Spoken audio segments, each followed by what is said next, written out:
Joe Rogan finds himself in hot water, and people thought he was untouchable. The Houston Texans want to hire Josh McCown as their head coach, but they cannot hire Josh McCown as their head coach. I'm going to tell you how they got to Lovie Smith. Kyler Murray, he's done with the Arizona Cardinals. He doesn't want to play there anymore. He hates it there.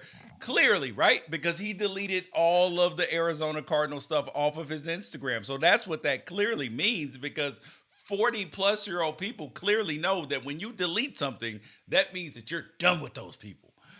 Um, and Auburn coach, actually, I'm saying Auburn coach Bryan Harsin, even though by the time you listen to this podcast, that may not actually be true. So, current Auburn head coach, or maybe former Auburn head coach Bryan Harsin, his trouble right now, and Auburn is loving him to death.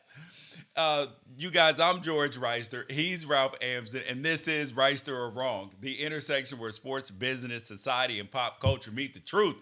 Absolute fire on Mondays, Wednesdays, and Fridays. Facts only. Make sure you check your feelings at the door because no BS is allowed. We keep it 100. And you guys, shoot us an email. I'm mad at unafraidshow.com or shoot us a text message 818-293-7547. But we will start, Ralph, with the Houston Texans and Josh McCown because this has started a conversation. If you guys missed, we talked last week about Brian Flores, how he got fired from Miami, and this whole conversation. But up to last week, what we heard about the Houston Texans job, Brian Flores and Josh McCown are the two finalists for this job.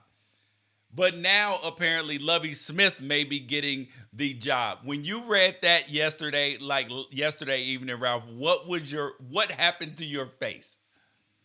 Well, I haven't really known what the Houston Texans have been up to since they gave Bill O'Brien GM duties, and to watch you say like when Josh McCown was out there as a finalist and Brian Flores was supposedly a finalist, for you to say like this isn't what's really going on. It's not really these final two. Just wait to see Lovey Smith's name get attached to it on the back end was so funny because um, you really called your shot on this one, and you've done it with quite a few other things, but with this one of like, yeah, no, they're reporting that it's really down to these two people, but like, can you imagine in the current? First of all, I can't imagine Brian Flores working again. And if you haven't listened to us talk about the Brian Flores situation, definitely subscribe to Reister or Wrong on iTunes or Spotify or anywhere else. It's our last episode. For sure, check that one out. But it's hard to imagine Brian Flores working again anytime soon with an ongoing lawsuit that names several teams. But it's really hard to imagine in the current climate with Roger Goodell having to reach out to the NFL to be like, "Hey guys, we expanded the Rooney Rule not to make us look even worse and get ourselves sued. We expanded the Rooney Rule to actually like have Work. a fix Yeah. to the situation we find ourselves in. To have somebody get hired who's never been a head coach at any meaningful um, level would be wild. Would be Dude, wild in this climate. dude, and it's not even just for black coaches. White coaches would go berserk. Are you kidding me? Imagine how Brian Dable, who's been clamoring for a job for a while, would feel about this. You'd be like, you gave that dude a job? It's not even a diss to Josh McCown as a person because people like him. Like, there is no Josh McCown hate. This is just hold up, wait, excuse me? So you mean I had to pay all these dues and you put him to the front of the line without any experience? And Bro, it's the exact illustration of how relationships matter most when it comes to these jobs, because otherwise, why would Josh McCown even get an interview? You could be a Josh McCown fan, but I don't see the people who have the ability to make the typical excuse for every underqualified or not as qualified white guy who gets interviews all of the NFL, or whose name jumps to the top of the list, or they shook hands with Sean McVay once, so they're an automatic qualified yeah. candidate to get a head coaching job. Josh McCown doesn't fit in any of these buckets. He hasn't. You can't even like say, well, look what he did as a coordinator, or look who he coached under. You can't do any of that. It is Yes. just simply the McNairs think he's a nice boy and he's allowed to eat from the candy dish that their grandkids are allowed to eat from when he comes to visit. Like that's Yes. it. That is the best way to say it. Dude, this is and the interesting part about the league is that the league averages 3.4 coaches per team who are related to a current or former NFL coach. And the percentage of coaches at the supervisory level, the ones who are obviously doing the hiring, is even higher. That 11 of the 32 head coaches are related to a current or former NFL coach. There are 24 coordinators who are related to current or former coaches, and that's obviously almost a quarter of them, um, and that's per Mr. Dom Consentino. He is a senior writer over at The Score. Ralph, I knew that there was a lot of that nepotism going on in the NFL, but that's why it's so hard for black people to break in because there isn't any because there aren't. Like if Dennis Green's son was trying to coach, yeah, he'd probably get an opportunity. But there are so few. There have been so few black head coaches that their sons and all this stuff getting into it, or their brother-in-laws, or any of them getting into it, it's very difficult. Yeah. So, but the Josh McCown thing would have just been outrageous, bro. That would have been, and I said it last week that I do not have proof for this, but I have proof for this that other NFL head coaches were calling Cal McNair, Jack Easterby, and Nick Caserio, their general manager, saying, "Do not hire Josh McCown. Please, we're begging you, do not do it. You are going to enrage assistant coaches. You are going to enrage head coaches, and you're going to look like assholes. You're going to make the league look like Yeah. assholes. This is going to be this is going to send this lawsuit into DEFCON 1, bro." And it's what's funny is it's not like good actors giving a bad actor a call. It's a bunch of people who have mastered institutional employment racism calling somebody else out that's like, you're gonna blow it for all of us. Dude. And the truth is, like, and we did this on our last episode with the whole Sean McVay thing.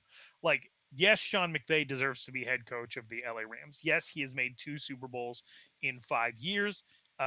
Yes, he has a photographic memory. Yes, he is very good with offenses. Yes, the bet that he made on Matt Stafford seems to be on its way paying off. You can't say that Sean McVay doesn't deserve his job.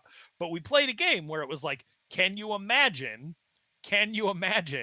a group of 5 wide receiver with 18 catches as a junior who is black being an NFL head coach 8 years after that junior year in college? No. No, and the answer is no. And so we get to the Josh McCown situation, and I'm like, George, could you imagine Josh Jacobs or Geno Smith or RG3 getting an interview to be an NFL head coach in back-to-back seasons No. right now? No, my God, dude. No, absolutely not.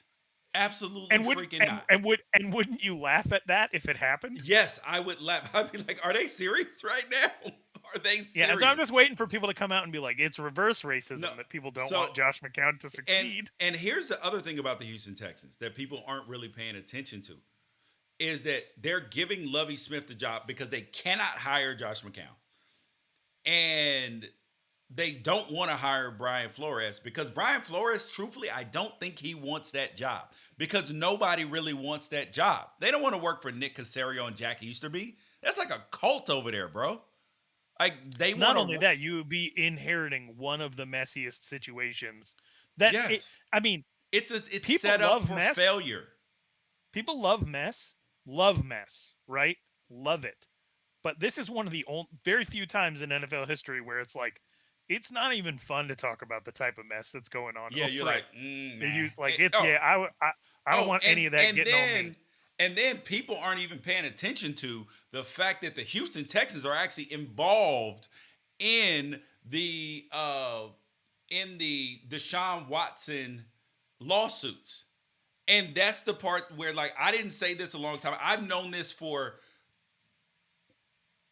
almost like like 8 9 months now, where that the Houston Texans were paying for for at least some of these massage sessions and setting them up at the hotel that they were happening. So, like, that's the crazy part about it. Like, I heard about this last year in the middle of the year. I don't remember whether I told you or not, Ralph. Oh, But you did. oh yeah, and You did. I was just like, bro. But it was one of those like, this ain't time to say this, bro. This ain't time to say this. And Because you would have and come off looking like, in an age of conspiracy theorists, you'd have come off looking like the worst one.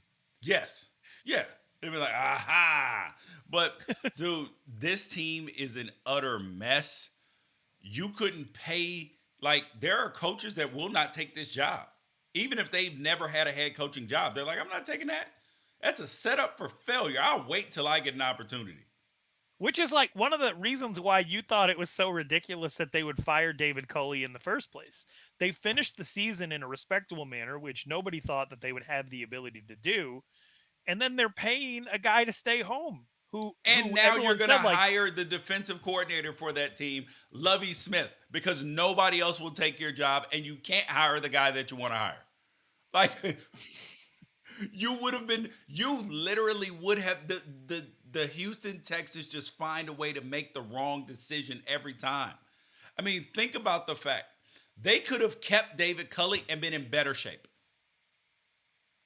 yeah, and set themselves up for a less controversial hiring market down the road. Yep, exactly. Oh, but here's the other thing that people have been throwing out there.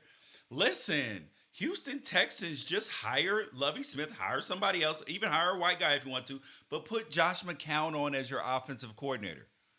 I was like, there's What not do a you mean coach. put? There's Put. not, but the thing is, I said there's not a coach that will allow Josh McCown on his staff. You have essentially hired the guy that they're going to mid-season fire you for. That way, then they can say he actually does have experience. He was just our offensive coordinator. Right? Oh my gosh. Yeah, bro. Nobody's putting, like, somebody may put them on their staff as a quarterback coach or something like that in Jacksonville, Seattle, whoever else, the Jets, whoever else. That would be no problem. But the Houston Texans, bro, if you gave me that head coaching job, you would have to pay me 13, $15 million a year, 5 years guaranteed contract for me to put him on my staff. That way I know when you fire me, I knew Yeah. this was happening anyway. Look, Give, there are run me my money. there are multiple forms of nepotism, right? Um, I don't, I don't hate the idea of nepotism. No. Like, first, I mean, if that lottery money hits, the first thing I'm doing is trying to find a way to put all my people on in some way that they didn't necessarily earn. They earned it through the sweat equity of sticking with me and my bullshit through the years, right? Like, so I don't necessarily look at nepotism as like a net negative. Yeah. But there are different ways to perform nepotism, and one of the ways that is actually like borderline healthy is for people who have, kids that they want to take over their business, but you want your kid to be healthy and the business to be healthy. They got to go away and work for a little while. Yep. They got to get out from under your shadow. They got to find out if this type of business that you've been running is even for them. And once they decide that they've grown up a little bit and they can stand on their own 2 feet, then they can walk back through those doors saying they have experience, and you can gradually hand them the reins and they can take the family business to the next level. Like that is technically nepotism, because it's not like you're out looking for the best candidate for the job to continue the family business along the line, but you actually care about the health of what you've built and the health and like well-being of your child in the process. Yep. Like there is there nepotism isn't just pure evil. Like there are terrible ways to actually execute it that don't actually take the health of your kids or your company into Yep. into account. And it's funny because there's all these shows on TV right now, whether it's Yellowstone or Succession or The Righteous Gemstones, that are all about that Yeah. exact plot And you line, have right? to send them away. You have to send them away. Yeah. And the way they can, get a little bit of seasoning. They got to do like, oh boy, they sent to Texas and in Yellowstone to make him a Oh, cowboy, Jimmy. yeah. The Texas montage. He went to Yep. Texas for a month, and they turned him into a man. Yep. All right. Speaking of a man, Kyler Murray is a man. Is a man who has troubled all of the I Arizona hate this so Cardinals much. media, dude. He deleted all remnants of Arizona Cardinals from his Instagram. He unfollowed the team. So all of this clearly means he doesn't want to be there anymore. He wants to be traded. He hates Arizona. He hates Tex-Mex. He wants to live in cold weather. Like this is what this means, right? Right, Ralph? Man, you have decided to twist the knife on one of my pet peeves, which is spending any time at all as somebody over the age of 30 trying to figure out what a Zoomer is doing with their social media and why. I just But can't. he I can't unfollows imagine. them, Ralph. That means he hates them. It's like I taking just somebody out of your top dude. If see, either Kyler Murray doesn't understand the rules because he took the Arizona Cardinals out of his top 8 on MySpace. And then he deleted them. So that's clearly an act of friendship terrorism. oh, I hate this so much.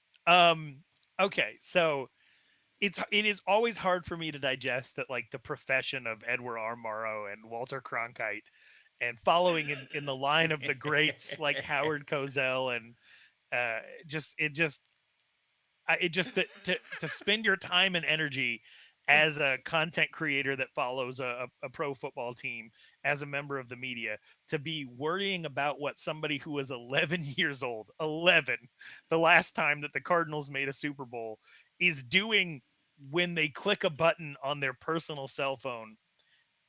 It's maddening. It is maddening to me because here's the deal. Like there's enough that you could be talking about with Kyler Murray's play on the field or whether he earned his first trip to the Pro Bowl or not, or whether the marriage of him and Cliff Kingsbury is going to work out, or how the fact that he is 1 year out from essentially making up a large portion of the Arizona Cardinals salary cap and whether they're going to be able to build around him if they extend him. There's a million different things that you could be talking about, but you're talking about if he what button he clicked on his phone and what that says about who he And is people don't as realize a that young that man. doesn't mean that he deleted them. He can hide them.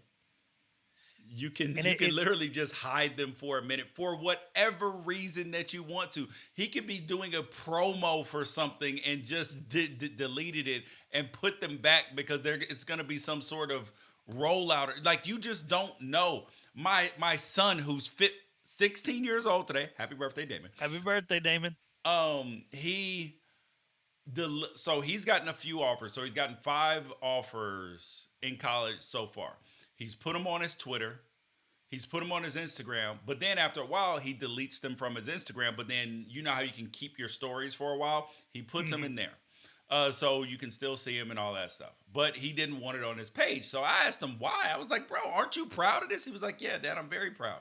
He was like, I'm just more low key than that. He was like, people started hitting me up in my DMs and I don't want all that. He was like, I don't care about being famous. I just want to be really good.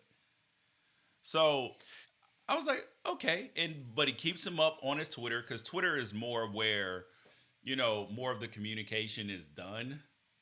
So yeah, and I didn't I understand it, but I was just like, okay, whatever. My son is brand new to the whole world of social media, and I'm living fear every single day of the fact that my son is on a couple of social media platforms. And one of the first things he did is he got together with his cousin and he made like a second Instagram, which A I wish he would finsta, not have done.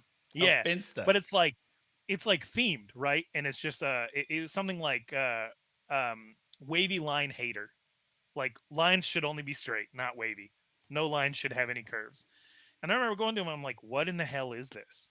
And he's like, I just think it's funny that people create stuff about stuff they don't like. Yeah. And I was like, so it's his own little like version of the social commentary of what he's seeing. But like, if I was just imagine sitting back and me spinning my wheels and judging my kid for something that he did that I didn't even ask him about first, and Yeah. then putting it out for all of my followers to comment on, so that people like, and if I was to do that as a parent, I would think that people would look at me like, well, you have access, like why don't you try to address it before you make it a big thing, Yeah. because you could be completely misunderstanding the entire situation. And the answer to that is, well, because I want to make it about me and I want the attention and I want the engagement. Now, what does that say about me as a father? Am I actually trying to solve any problems? Am I actually trying to do anything good? Am I actually trying to provide solutions? No. I just want attention. And so in this situation where people are making Kyler Murray's Instagram about them, they need the engagement and they need the attention. And I'm telling you, there are better ways to do this. There are better ways to do your job. And if you can sit around judging somebody for their decisions on social media, you got to understand you could be judged as well. Yep. I'm 10,000 times more offended by people who have access to this team and have the opportunity to cover this team worrying about what a 24-year-old is doing with their Instagram account than I am what that 24-year-old is doing with his. He's under contract. Yeah. If he doesn't want to show up, then it's an issue. Yeah. But if you're Yeah. worried about the Or moods of a Zoomer, don't do no, it, bro. It is not buying a it. waste of time. It is a waste of time, waste of energy. And on a And complete meta level, what if the dude is playing the weirdos? Like, what if just by unfollowing the Cardinals, he's finding out who the weirdos are? who sits there and looks to see if he followed the well, actually, well, I do know Ralph Amsden. Ralph Amsden I just do stuff like that, yeah, but it's not. It's more that's more to like call out nefarious yes, actors or whatever. correct. But there are plenty of people like we're gonna worry about. So Josh Rosen is on his what like 15th opportunity of trying to find an NFL team. He currently is on the Falcons roster. He doesn't follow the Falcons. We're gonna spend 3 hours trying to figure out what that says about him. He doesn't really want to be there. He's You know who just doesn't waiting. follow the Rams? Who? Matt Stafford. Do you know why? Why? He's not even on any of these damn apps. So that he doesn't have to deal with people worrying about who he's following and why. Bro, absolutely. That is oh man. All right. The next thing up. Bryan Harsin, current, possibly former coach of the Auburn Tigers. He just got there from, and mind you, and you shouldn't judge a book by its cover. I knew something was off with this dude from the beginning when people were like, yeah, he's up for the Oregon, like he really wants the Oregon job or the Washington job. I was like, I don't want him. Like, you know how you can get vibes off people? He don't get me as relate to the culture vibes. He doesn't give me relate to the culture vibes. I don't know why, but he just doesn't. So he's down in Auburn. He's going to be on his fifth coordinator. And he's only been the head coach there for one season. Fifth coordinator, they've all bailed. 20 players with eligibility left the program. 20, including Bo Nix, who would have been the starter again for sure. Left the program.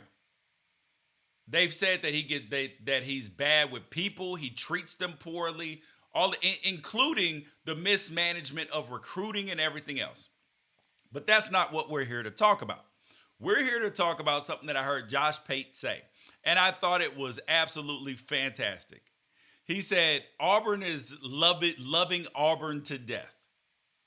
Like that they're squeezing on so damn tight. And I just thought that this was excellent. It reminds me of the movie Misery, where she kidnapped the writer, tied him to the bed, broke his legs the way he needs her the entire time, and then just is the obsession, the micromanaging, the everything is just so high that they can't get out of their own way.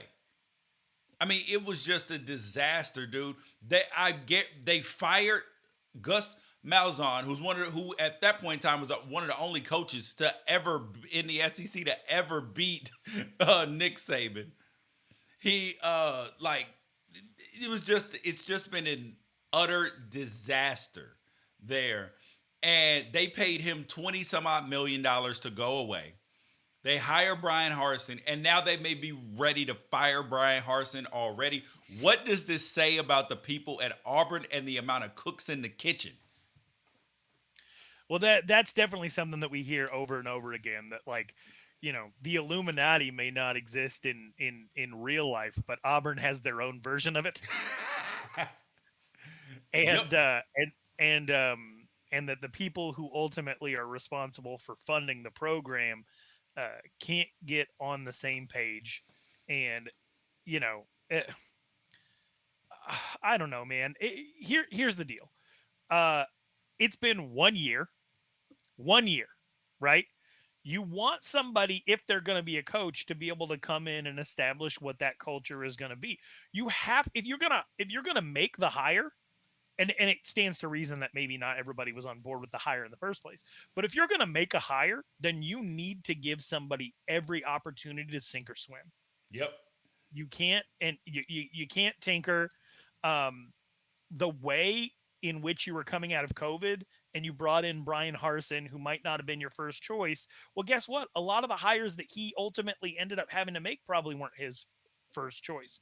Auburn was notorious for cosmetic changes to the staff under Gus Malzahn to appease boosters when ultimately those people weren't any of the ones making the play calls anyway, whether it Yes. was Chip Lindsey or Kenny Dillingham or just anybody who had the same offensive language that you could plug and play from the whole Todd Graham, Gus Malzahn system.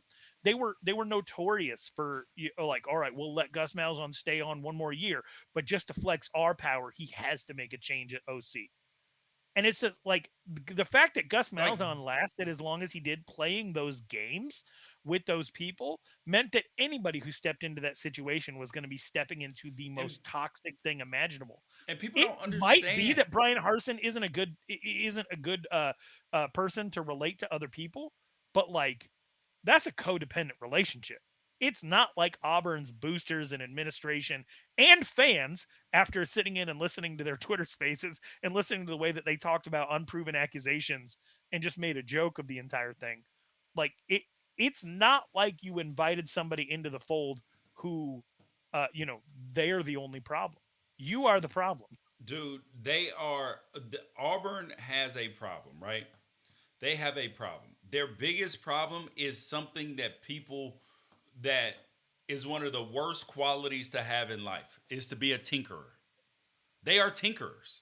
Like you can't just leave stuff alone. You got I gotta like if you're tasting food, you're like, oh yeah, wait, hold up. Oh, maybe I need a tad bit more salt. Okay, let me and then the dish is finished. People have tasted it and they're like, bro, this shit is delicious. And then you're like, I think I need a little more pepper. I think I need a little more paprika. And you're just staring at it. It is so I smoke a lot of meat. And there is a saying when you smoke meat, if you looking, you ain't cooking. So every time that you open the smoker, you let some of the smoke out, you let some of the heat out, then it's got to heat back up. So if you're looking at it, you ain't cooking. That So makes sense. and that's what Auburn is doing. They are constantly looking. It is the equivalent of as a parent. If you like somebody who homeschools their parent or just a parent anyway, if what do people say every single time that they haven't seen your kid for like 6 months? Well, they've grown. Oh my God, how much they grown? And you're like, damn, they look the same size to me. Right. Right. And that's what Auburn is. They're the parent that's there every day, and then they keep putting the line. They're like, he's not growing. He's not growing. He only grew this much in 6 months. Maybe we should take him to the doctor and see if his growth plates aren't open, to see if we can give him some hormones. Like, let's fix it. And everybody else is like, no, you're fine. No, you definitely they have a year round um they are over loving their program, and there's no distance from it. It reminds me of. Do you remember there was that cartoon Tiny Toons that took Yes. all the Looney Tunes, and they had a character on there, Elmira Duff, who looked like Elmer Fudd Yes, with a she wig was the on, one the that little used girl. to get the animals. Uh Yeah, and all the animals were afraid of her because yeah. she would squeeze them until they couldn't breathe. I'm gonna love it and squeeze it and hug it to death, Yeah. right? And I think that's a situation you're in with Auburn right now. Like, if you're not going to bring in a coach, if you are not going to bring in a coach that you can hand the controllers over to and let them play the game, then you're going to be in this situation They are the every single Houston year. Texans. They are the Houston And they Texans right won now. from 2010 to 2020. I think they had 3 SEC division titles. And the fact that Alabama's out there sucking up all the oxygen in the room, and Auburn was still able to accomplish that, then I think in their head it's like, oh, we have the capability to do this, and anytime we're not doing it, we're failing. But you just have to trust. I just imagine there are some other teams out there. Um, there are some other teams out there that I feel like if they went into it with Auburn administration, Auburn's boosters, and Auburn's fans' attitudes, would never have been allowed to like figure it out and come back on their own. The LA Rams are one of them, right? They're about to make a Super Bowl a couple years after making a Super Bowl. They had to retool, they had to figure it out, they had to go all in. The San Antonio Spurs, uh, they won 5 titles, but over the course of like 11 years. Yeah. Imagine if one of those down years they were like, "Get Pop the hell out of here. He sucks." Or just look at Bill Belichick's career with with Tom Brady. Tom Brady from 30 to 40 years old only won 1 Super Bowl. And you Yes. had guys out there like your boy when he was 35 years old, Rob Parker, saying he'll never make another Super Bowl. He's done, and he won 3 Super Bowls after that statement was made. Like you have to Yeah, but he's be able, finally if you're right now. After they lost, he was like, Tom Brady's done. He's finished. at 44 years old after leading the NFL in passing. But yeah, no, I just think I think it's one of those things where it's like, if unless from a media perspective, you're always going to have critics. But if you're affiliated with the school and you bring in somebody to coach, you gotta let them Yep. succeed or fail. You gotta let them. You can't be reaching for the steering wheel from the back seat because Dude, you will they are crash the whole constantly car. micromanaging. They're like, oh, the recruiting rankings, this. Yeah, and recruiting rankings and recruits are a big thing, and he did not do a good job of that. But at the same time, you still have to be like, all right, cool, all right, this is what you're gonna do, huh? All right, we'll see. And where have there's so much access to these kids nowadays. Like the fact that fans don't consider that when somebody commits to a program that you are supposedly a fan of that program, and you immediately go in the mentions and be like, yeah, good luck playing for our weak ass coach. Welcome to Auburn. I look forward to the different coach you're going to have 1 year from now. Please stick it out. Yeah, Like, dude, you don't think they that don't that has some understand the effect? toxicity in all of that change, dude. When you're changing coaches like that, it is terrible for the players, terrible for the program, everything else. Now, speaking of terrible, your boy Ralph, Joe Rogan, stepped he found a way. Like, and I remember I had said this dude is untouchable. And he's unapologetic, all of these things. And people who are unapologetic are usually pretty untouchable because they're like, bruh, I don't care what you say. So why do I Right. said it? So, but Mhm. this time some old stuff resurfaced, and Which it will do. it would not go pal. It was not go pal. He said the N word. Said that there were that Philadelphia. He walked into Planet of the Apes. This was not good, bro. This was not good. It was so bad that that that all of the 85 plus year old Jimmy Buffett, Neil Diamond fans where that they're gonna ask their grandkids how to disable their Spotify accounts. They're gonna Indy Reed came out. There's a lot of people not very happy about this. This is so much so that Joe Rogan, who's usually unapologetic, had to come out and apologize. What did you think of his apology?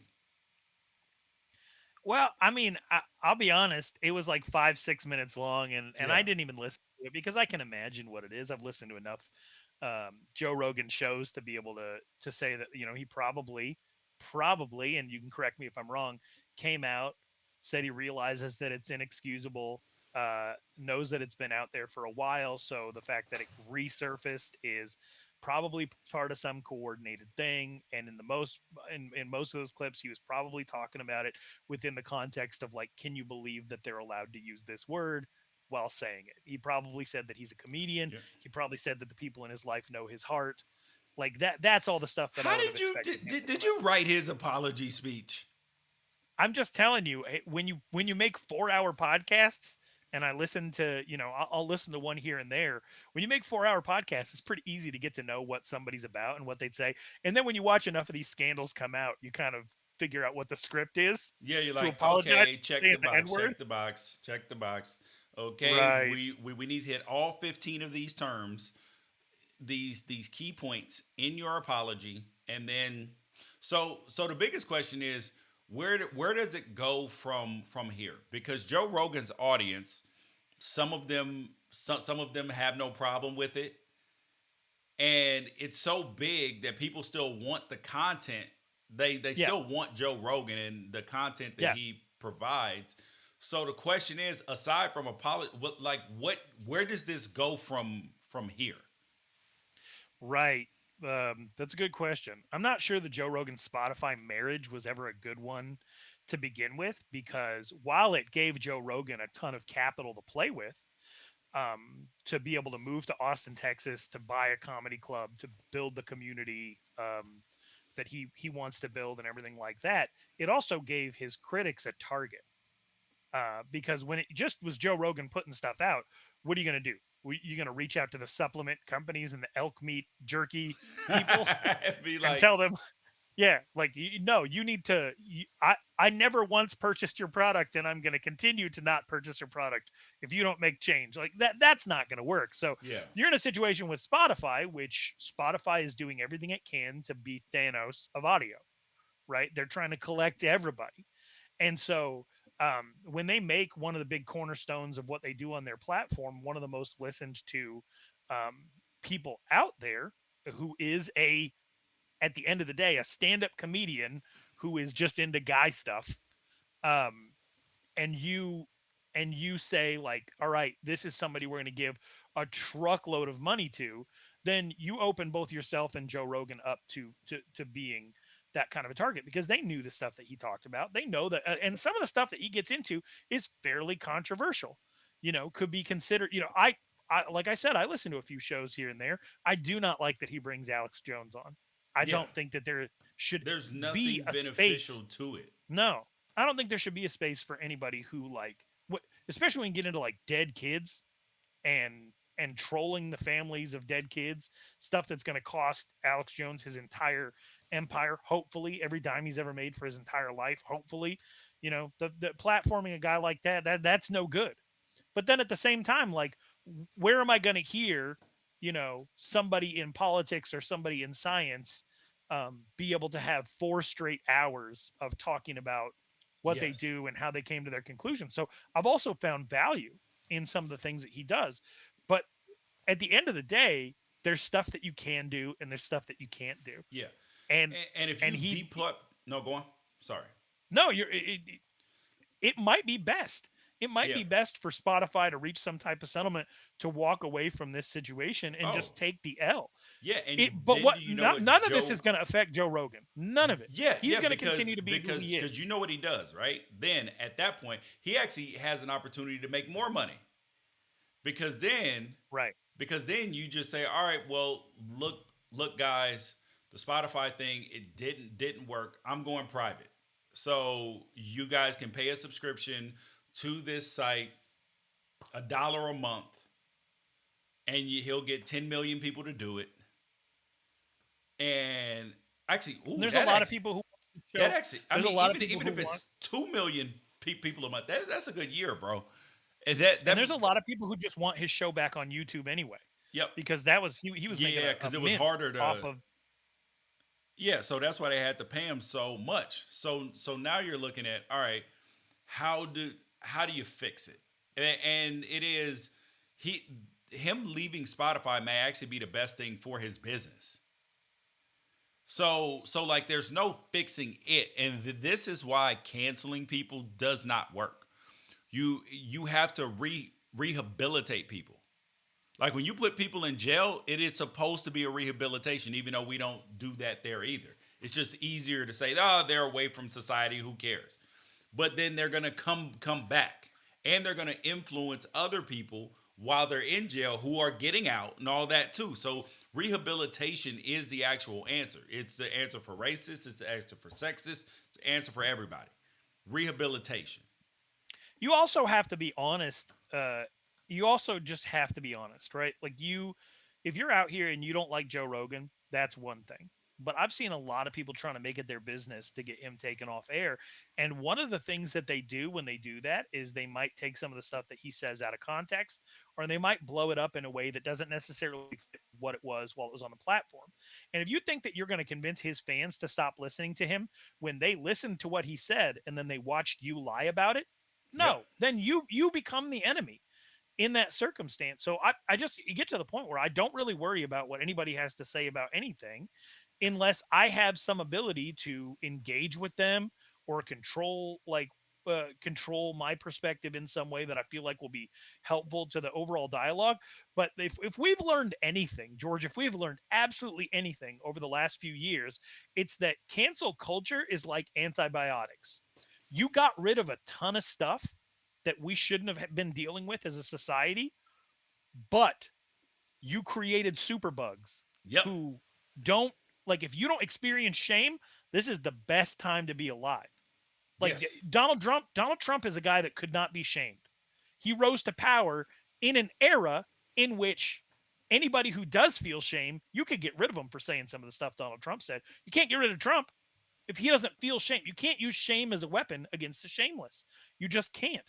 And Yep. so and then you have people who are really pushed back against that idea of using shame as a weapon, and that's why you have people the popularity of Barstool, the popularity of Joe Rogan, and you can't just look at that and say like, oh, that's proof that this enormous group of people are terrible.